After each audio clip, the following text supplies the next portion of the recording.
Good day everyone. For this video, we will talk about my experience in one of the local restaurants here in my community and the practices that are not up to the standards of Australian food safety.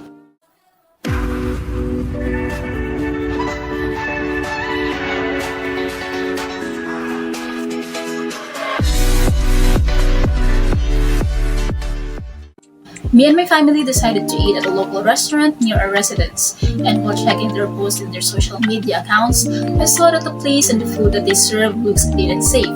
Upon getting knowledge about the food safety practices that a food business should have, my standards in restaurants became high. So when we arrived at the establishment, I was stunned with what I saw. The place is nowhere clean and safe. There were a lot of violations that I spotted.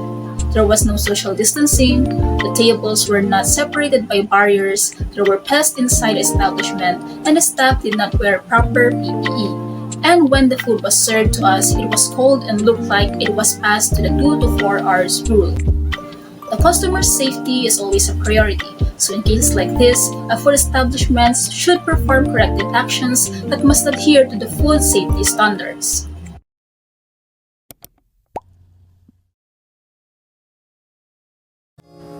Cleaning and sanitation practices.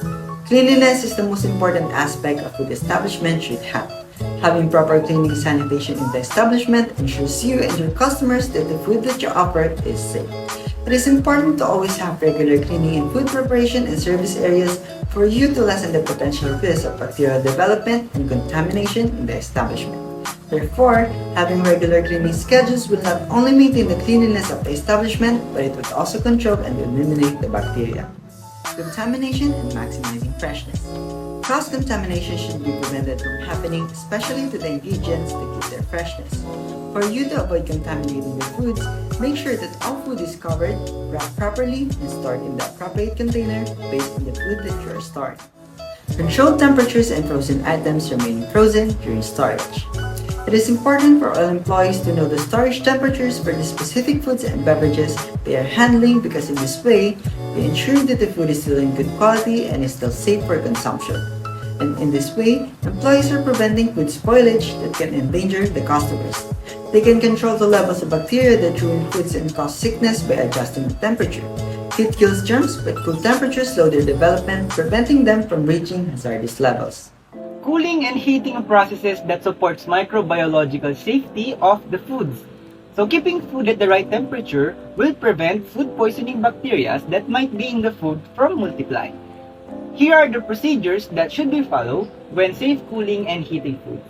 When it comes to cooling, when cooling cooked potentially hazardous food, it must be cooled to 21 degrees Celsius in 2 hours or less.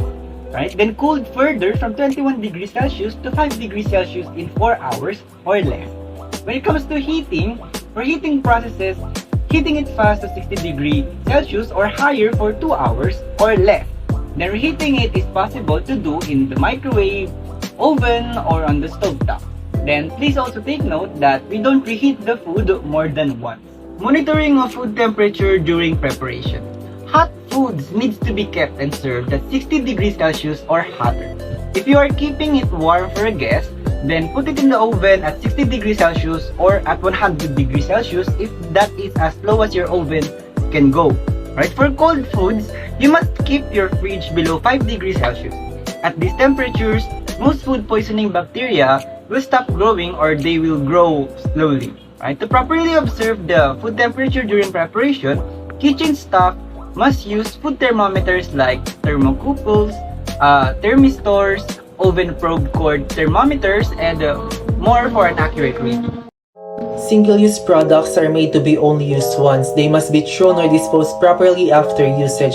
A single-use item is considered used already after it has been handed to a customer, and it is essential to be strict on these single-use items to ensure the safety of everyone, because you do not know if the item has been contaminated already.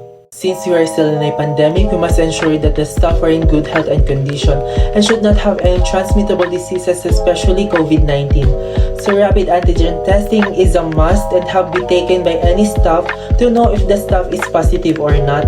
And this is to ensure the safety of everyone, including the staff and especially the customers.